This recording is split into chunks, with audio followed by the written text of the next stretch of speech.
Welcome into the Locked On Knicks podcast. Gavin, Schall, Alex Wolfe. Today, we answer some of your questions, one in particular, and we take some liberties with it. What seed will the New York Knicks be? How many wins will they ultimately get? And what are Alex and I missing in our blind optimism? What's the worst case scenario for the Knicks? Let's get negative right now on Locked On Knicks. You are Locked On Knicks, your daily New York Knicks podcast, part of the Locked On Podcast Network. Your team every day.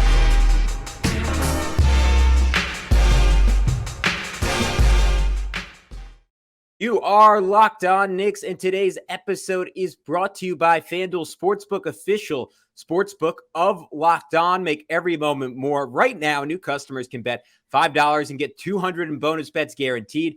Visit FanDuel.com/LockedOn to get started. And we want to thank you for making Locked On Knicks your first listen today and every day. If you've been doing that and you want to continue doing that, that would actually make you an everydayer, and that would just be incredible. And you can do so by subscribing on YouTube, hitting that notifications bell so you never, ever miss an episode. I've been rocking a very stupid mustache of late, so you can check that out. You can make fun of me in the comments. And for those of you who've sustained your viewing in spite of that, we really appreciate that. And also be sure to subscribe on your favorite audio platform of choice. If you say, hey, you know what, the mustache is a little bit much, I'd rather just text with you guys, you can do that now too. You can sign up for our Subtext. The link is in the episode description, both on our podcast and on the YouTube page. So be sure to sign up for that and text us about the latest Knicks rumors, news, free agents. We'll give you our thoughts after every single game, every single time a report comes out. You will be the first to know through us on Subtext. But who's talking to you? I'm Gavin, Schall, favorite play-by-play broadcaster's favorite play-by-play broadcaster. He is Alex Wolfe, editor-in-chief of The Strickland, the greatest Knicks website in the whole wide world. Alex, we thought it was about that time, a little late this month. We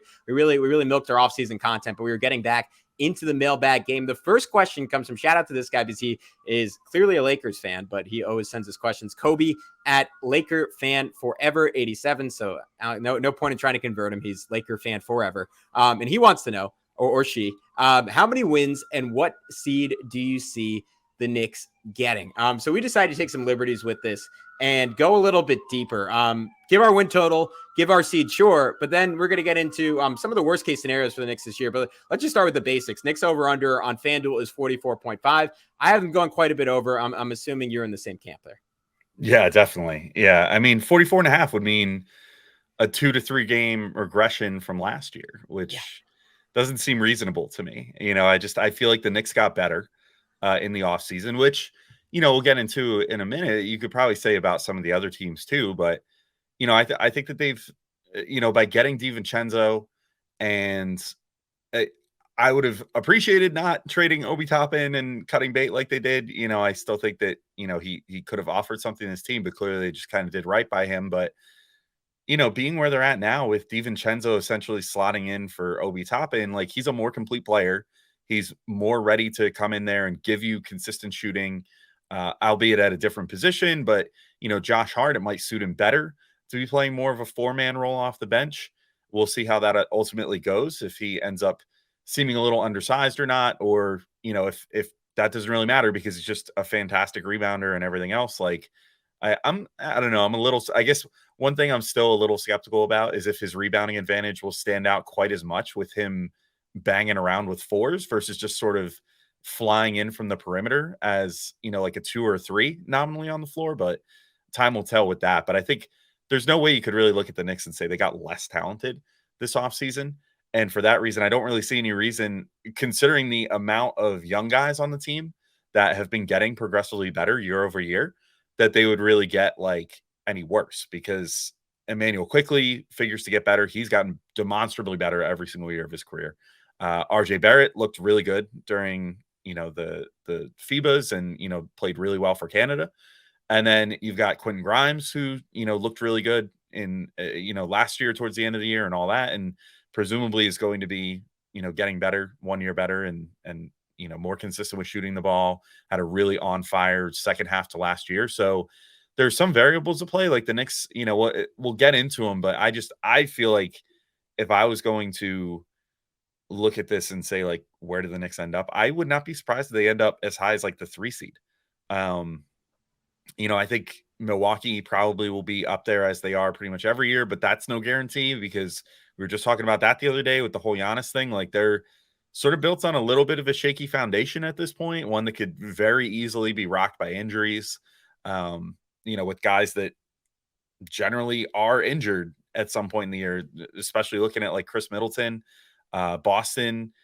I think I go back and forth, but I think they got better. Like I think Porzingis instead of Smart just serves the needs of that team better. So there's a decent chance that they're going to be pretty good next year and possibly, like they find themselves every year, like a 1 through 2, 3 seed, something like that, but not any lower than that. I don't think.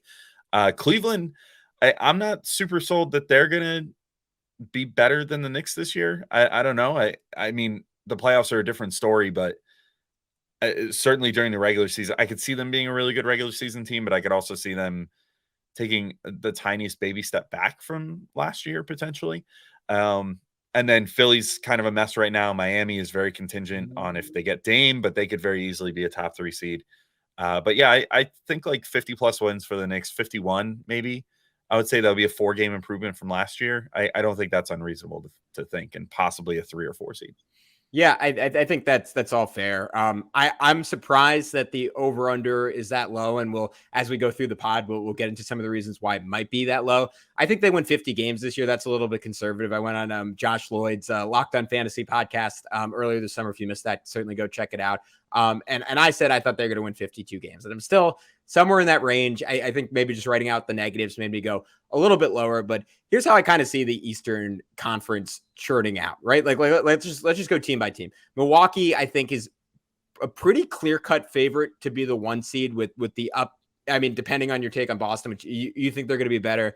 I think Boston has a higher ceiling in the playoffs, and I think when KP's in the lineup and everyone's healthy for them, they have a chance to be like just pretty unstoppable and almost maybe even closer to the form they showed 2 years ago. But this is a team that already had toughness issues, and the infrastructure doesn't feel quite as solid without Marcus Smart, who, like, love him or hate him, has kind of been the heart and soul of that team.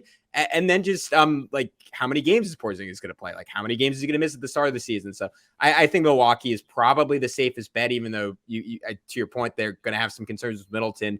You're going to have some concerns about Drew Holiday maybe starting to fall off just a tad.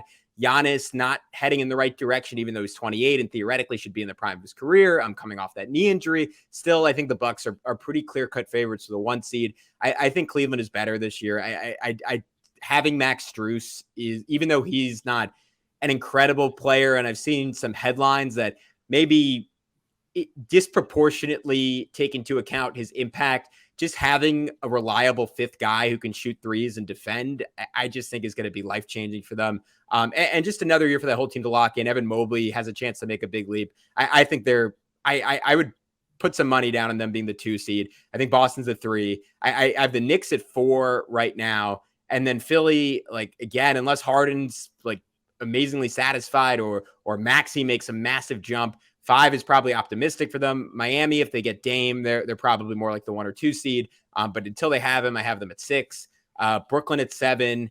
Atlanta at 8. I think they're going to be a little bit better this year. But Alex, we can get a little bit more in depth on those projections in just a sec, because I kind of want to go, especially a team like Brooklyn. I could see making a little bit of a jump this year. And maybe that's what's being taken into account. And the bottom of the Eastern Conference, I think, has pretty clearly gotten better this year. But before we do that, I'm going to take a second and tell everyone about our friends over at FanDuel Sportsbook, because right now, new customers get $200 in bonus bets guaranteed when they place a $5 bet down on FanDuel. That's $200 in bonus bets, whether you win or lose. If you've been thinking about joining FanDuel, there's no better time to get in on the action. The app is so easy to use. There's this wide range of betting options, including spread, player props, over-unders, and more. We're talking about it right now on the podcast, but if you're a Knicks fan and you're not hammering the over on 44.5, what are you doing, right? There's just no faith. I know we're pessimistic sometimes. I know there's some pessimists on Twitter, but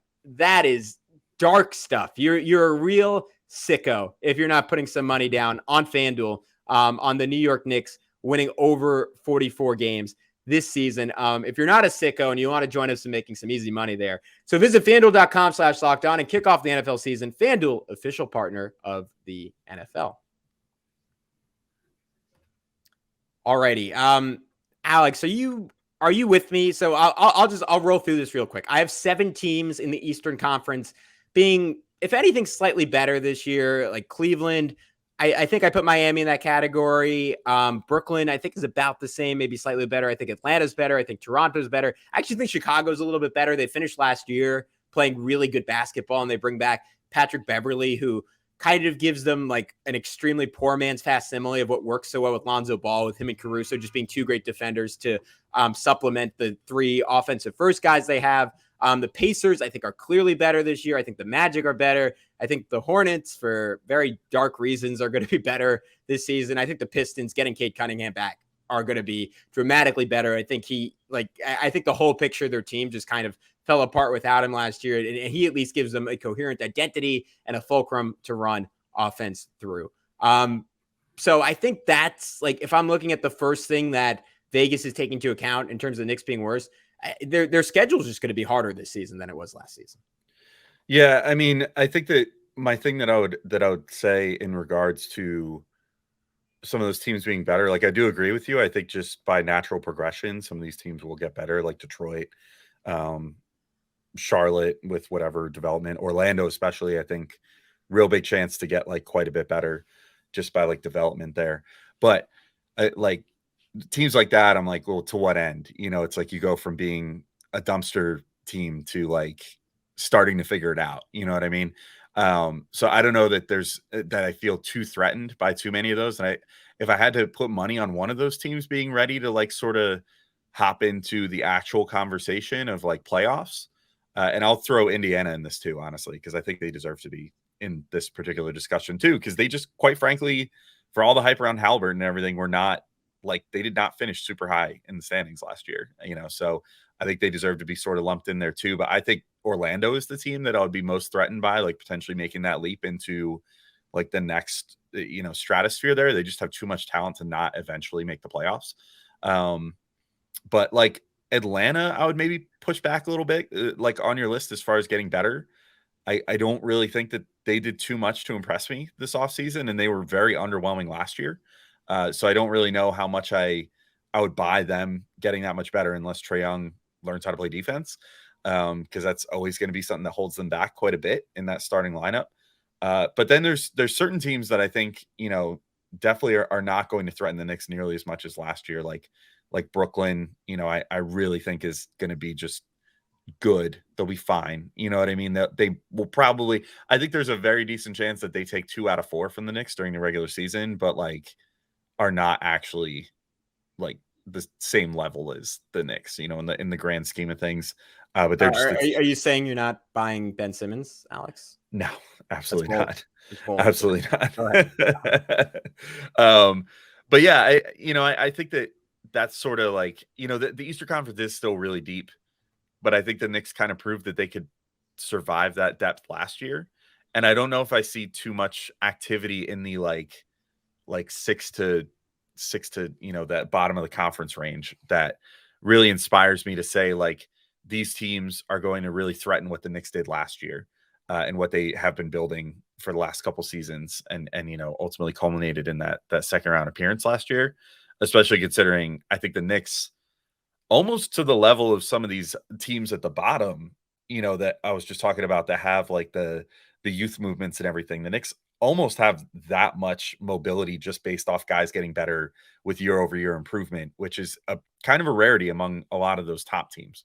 Yeah, I mean, that it was a stat. I'm thank you for reminding me. I meant to mention in the first half of the Knicks, far and away the youngest team in terms of average age of any team who made the second round last year. I think no one else was below 27, and the average age of the Knicks rotation was, I think, 25.2 years old.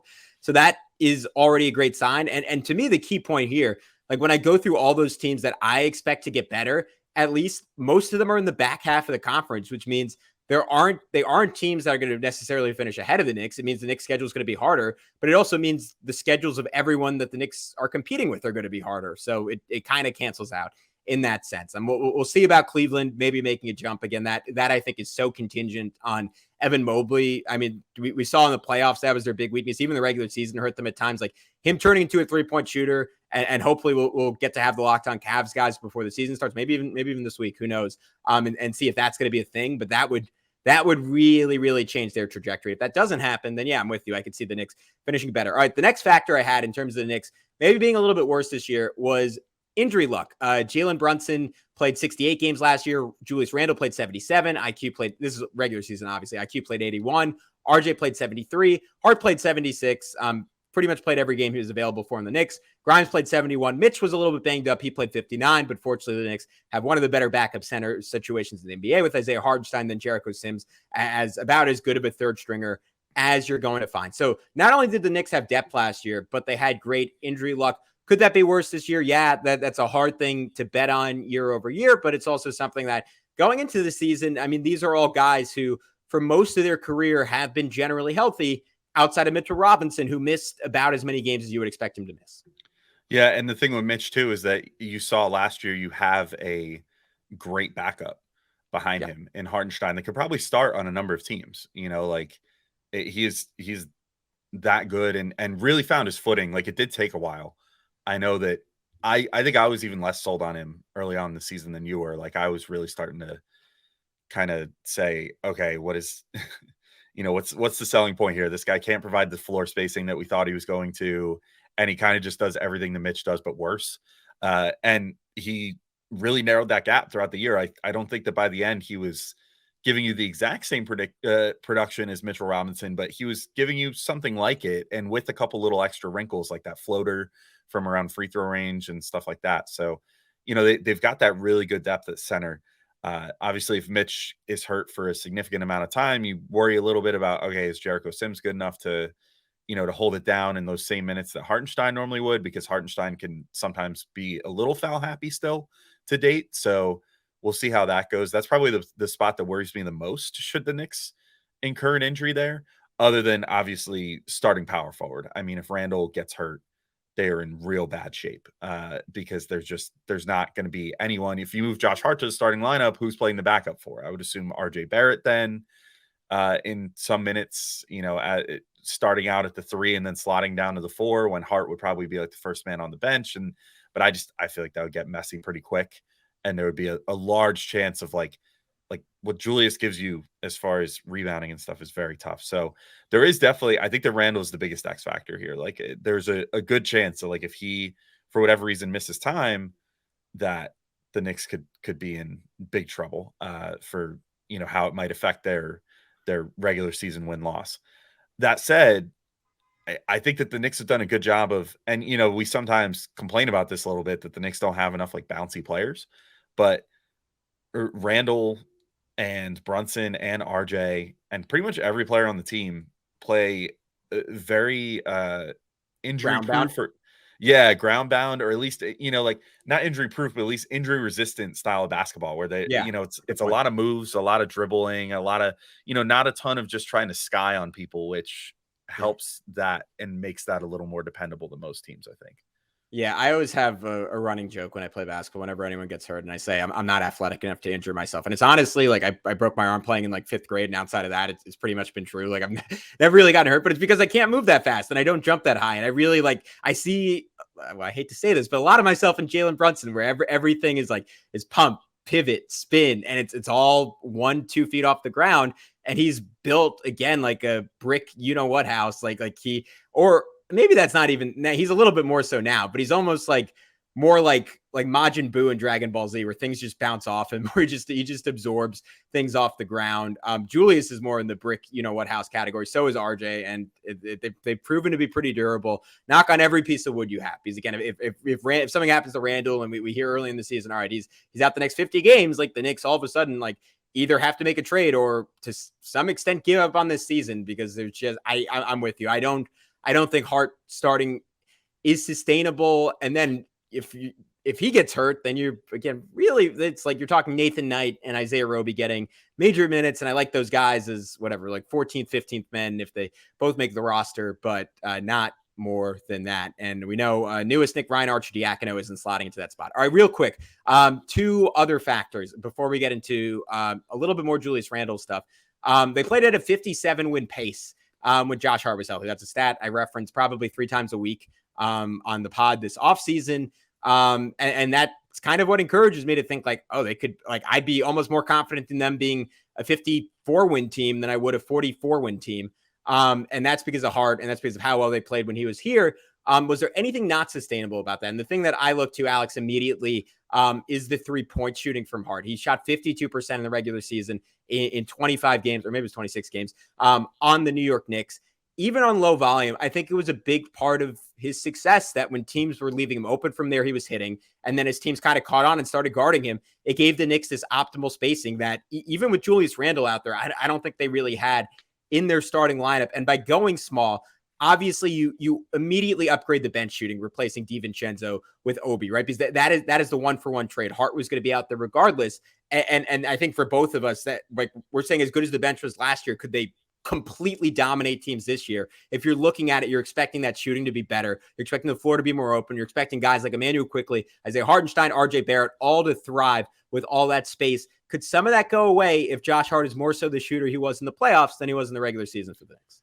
Yeah, it definitely could. I mean, I'll keep this point brief, but I do think that the one big positive to him coming off the bench and playing the 4 is that you can absorb that a little more, because then you can throw another shooter out there. So then you're not in a situation where, like, I mean, I loved Obi, but like he was so inconsistent from 3. Yeah, we've said it before. Hart is replacing Obi, right? And Yeah. DiVincenzo is kind of replacing Hart in that Right. sense. So you're replacing a guy that really struggled with shooting with a guy who shoots. Like, that's what he does. That's Dante DiVincenzo's game. And then, you're moving Hart down to a spot where you were getting really inconsistent shooting to begin with, which is sort of just what he gives you. So, but you're getting more ball handling out of his spot, then a little less size, a little less lob ability, stuff like that. But, I think that in general, it could create a situation where you could have Hart out there almost playing like bench Draymond Green in a way, and sort of handling the ball in some possessions, spraying it out to shooters. So maybe that sort of makes shooting regression from last year's regular season easier to stomach. And then the last note that you had here, Gavin, probably a quick one. We could just sign this segment off on before we move to Julius in the next segment. But Knicks opponents did shoot the 8th worst from 3-point range last year, which, to your point that you wrote here in our notes, it could be pretty random from year to year. And, sometimes, but although the Knicks have had a pretty good consistency with that over the last few years, which it's kind of in the Celtics under Brad Stevens were famous for defying that trend that it usually stays the same year to year. But generally, like, it's not because your defenders are good at closing out. It's usually completely random. So if the Knicks, like, if all of a sudden that swung to like 25th, 26th, like, you could see the Knicks losing 4 or 5 more games because of that. Easily, because they've definitely lost some games by not respecting other teams' 3-point shooters enough before. So we'll see how that goes going forward. But let's take our final break here real quick, and we'll come right back in and talk about Julius Randle. A little bit of two things here. We're going to talk about how his potential regression could harm the Knicks, but also if we and others are being too hard on him once again, because we've I know you guys have been loving / hating the fact that we've been looking at all these various NBA ranking lists or whatever, but particularly egregious one came out last week where he was ranked 59th by CBS. So we're going to talk a little bit about if that's too disrespectful once again, and if maybe he's truly the big X factor to the Knicks season this year. So that's coming up next. All right, and we're back in to finish talking through this record prediction. And Gavin, I think this was a good point that you came up with when we were getting this episode together. Regression for Julius maybe is the thing that Vegas is sort of, I don't know if I want to say banking on, but weighing heavily into what's going on for the Knicks here. Possibly also the depth behind him. Again, like we just talked about in the last segment, if he gets hurt, the Knicks are in a pretty bad way. But even if he doesn't get hurt, trends have suggested that he goes on a schedule of bad year on when the season's year starts with an odd number. So like 2019 to 20, 2021 to 22. And now, of course, we're in 2023 to 24.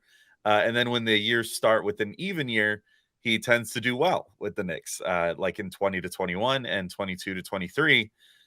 So it would not be totally unreasonable to think that he might not do as well this year. However, I think my pushback on that, if I was going to be looking at how I think he'll potentially fare this year has featured the lowest amount of turnover on the roster of any of his years on the Knicks so far, and has the lowest amount of possibility for things to just be completely different, which change seems to be the thing that he dislikes. He reminds me a bit of my cats in the way that he hates change. Cats hate change. Maybe Julius Randle is a cat. But that's another episode. That's another point. episode. That's a whole other thing. But like he doesn't like having, and to his credit, like he suffered through some really poor point guard situations, with this team, Alfred Payton, and it somehow succeeded in spite of that, the 1 year, at least in 20 to 21, but also had Derrick Rose that year. So that was good. But then Kemba Walker, and then having Alec Burks as point guard. And then last year, finally get some stability at that position with Jalen Brunson, and they crushed it together. So I think that the level of stability from last year to this year will hopefully benefit Julius. And I think for that reason alone, I am feeling much less worried going into this year than previous years, as far as that's all concerned. Yeah, to me, it's that, and it's the fact that he's not the face of the team, and that pressure both on and off the court isn't really on him, right? Like he does not have to be the fulcrum of the offense. Every possession does, or the majority of possessions don't have to start with the ball in his hands. Like he has like a legitimate superstar next to him in Jalen Brunson, who, I mean, for better or worse, and honestly, to give Julius credit, like I think this was something we maybe Alex discussed last offseason, but I would have thought at some point, like Jalen taking over this team is going to be an issue. And you get some like comment from Julius, like half under his breath to the media, like, well, I'm the guy who's put in 4 years here. Everyone forgets that I was the all-star. I was second team All-NBA. I was the guy who pushed us here. And that wasn't an issue during the regular season because Julius was kind of allowed to take the most shots. The responsibility was on Jalen. Like the pressure was on Jalen, and Julius just sort of thrived. But then in the playoffs, there was this big gap between how they performed, obviously, right? Like Julius was injured, really, really struggled, shot about as poorly as you could possibly shoot in modern basketball, while Jalen was incredible. And I think that in some ways is it's not a good thing for Julius overall, because as we're about to talk about, he gets really underrated by some people because of that playoffs. But in the sense that it's just like, there's just not high expectations for him coming into this season. And I think he is working really hard, and he's kind of operating from a perspective, despite coming off a great season, like, all right, I need to prove everyone wrong. I need to do it again. I need to make another all-star team. I need to make another all-NBA team. I need to show people who I am. And hopefully he balances that with not being a ball hog, not taking bad shots, not taking possessions off defensively, but does all those things in a way that are conducive to the Knicks winning. I'm weirdly confident it's going to happen. Maybe that's irrational. But overall, it's a small sample size, right? 2 seasons good, 2 seasons bad. I wouldn't be surprised if he finally broke the trend. Yeah, I will say too, before we get into that CBS ranking and kind of discuss again, like I feel like people in general tend to underrate Julius right now. I will say in regards to the pressure aspects, there is one similarity between the transition from 20 to 21 to 21, 22, and then, this season from last season. And that's that there's a weight of greater expectations placed upon the team this year. But I think to your point, Brunson should be the one shouldering most of that, because Brunson is now, despite the fact that Julius was the All-NBA guy last year and that Julius was the All-Star last year, I think Brunson, because of his playoff performance, has sort of been elevated to like the guy that everybody is expecting to sort of lead this team this year, which I think is good in a way for Julius, because then he could just keep quietly showing up for work, putting up amazing numbers, doing great stuff on the court, and winning the Knicks a decent amount of games just by how good he plays and how nuclear he gets in first quarters and everything else.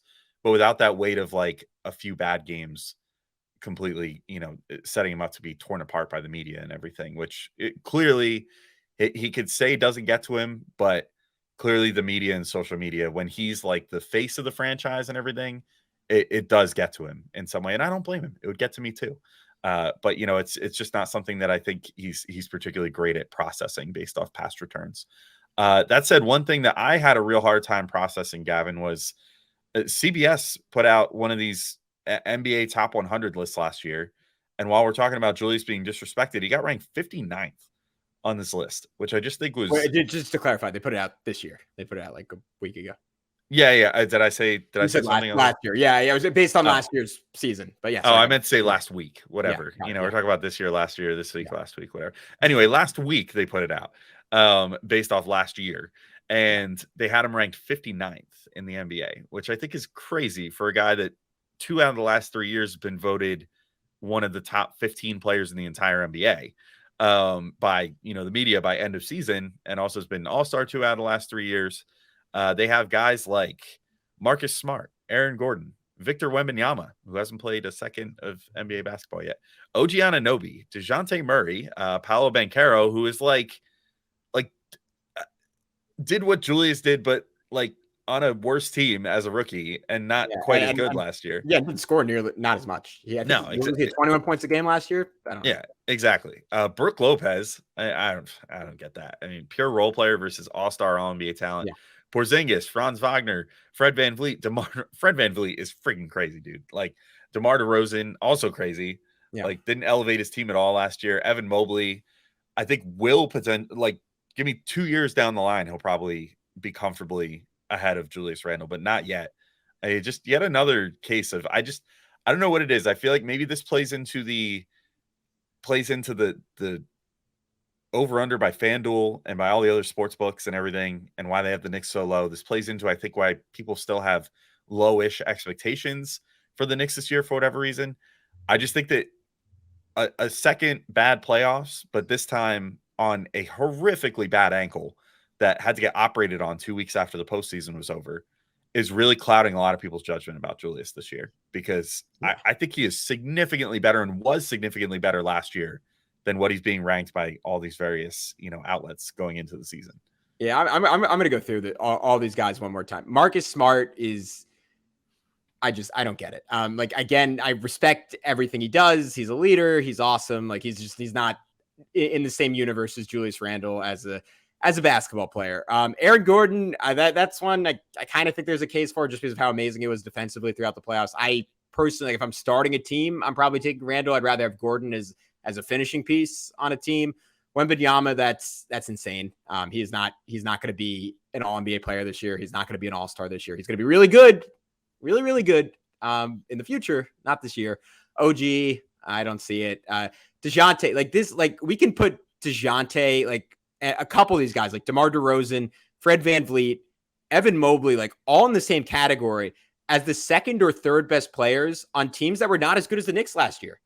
We watched Julius Randle kick Evan Mobley's butt on essentially a broken ankle. What are we doing here, guys? What are we doing here? VanVleet, they didn't make the playoffs. They didn't come that close to making the playoffs. I don't know. Franz Wagner's sure he's going to be great. Porzingis, yeah, when he was playing, he was about as good. You could argue he was better than Julius Randle. I'm here for that argument. Brooke Lopez, I think that is dumb. And you could say part of it was Julius was just he was a great fit in some ways. The Knicks allowed him to do what he did best, and then they covered up for him defensively, right? It's the same thing you can say about Jalen Brunson, but I don't think you can look at the stuff in a vacuum, because it's who are the best players next year. So if they're in pretty similar context on their team next season, you got to judge from their context the year before. And to your point, Julius was considered, whether you want to say top 15, you want to even push it out to top 30. He should not be 59th. That is for certain, based on a playoffs where he was hurt. And I like that. I know we were in the moment upset about it, but I've said it a bunch of this podcast. That's where I've settled. He was hurt. I just don't know how much you can read into it. You can read into some of the moments where he's really lazy, and that should be taken into account in his ranking. But I don't see how you can look at the efficiency numbers and say that wasn't mostly a product of his injury. And he'll have a chance to prove it this year in the playoffs. So hopefully he does. But for the time being, him being 59th is nuts.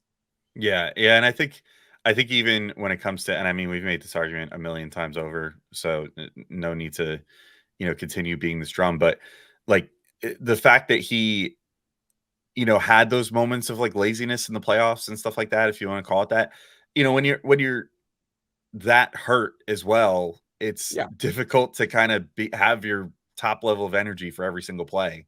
And I do think that he was massively hurting, especially he was in that, for sure. Especially in that Heat series, where that was after he sprained it a second time.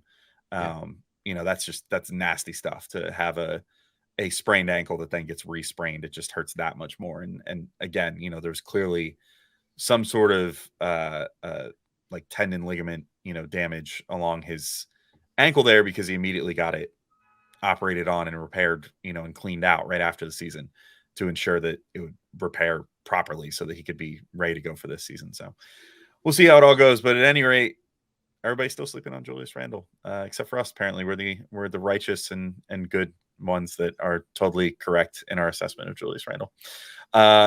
So anyway, we got other mailbag questions to get to in other episodes this week. We're also going to start talking our way around the Eastern Conference and, seeing if maybe we're full of it based off what we said in this episode. And if we're not, taking things into account from a local perspective well enough and all that stuff. So that's all coming up in some future episodes coming out over the next couple weeks.